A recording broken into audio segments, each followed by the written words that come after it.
Passes कुणालाही मिळाले झालं ना. परवा विधानसभा अध्यक्षांनी घोषित केलं की डिसेंबरच्या अधिवेशनामध्ये आमदार सोडून त्याचा एक अधिकृत PA सोडून कुणालाही पास मिळणार नाही. तर त्यावर माननीय मुख्यमंत्री महोदयांनी उठून असं म्हटलं की बा असं कठोर धोरण स्वीकारता येत नाही, काही अपवाद करायला लागतील.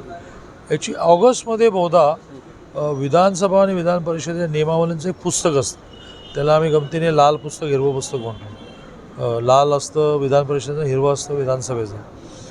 त्यातला एकूण नियम हा रीरायटिंग करायला पाहिजे का असं आम्ही बघणार होतो. हे झालं पासेसचं.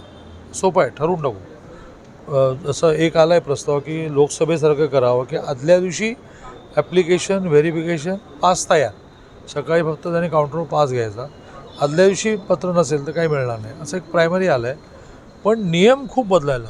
लक्षवेध्या रोज किती लावाव्यात, लक्षवेध्या किती दिवस आधी द्याव्यात, मंत्र्यांना काही तयारीला करायला वेळ देणार की नाही देणार, घटना 4 वर्षापूर्वीची आणि आज लक्षवेधी अशी कशी काय, असे खूप नियम बदलायला पाहिजे. मीच संसदीय कामकाज मंत्री असल्यामुळे मी पुढाकार घेऊन ते करणार. उद्धव ठाकरे साहेबांनी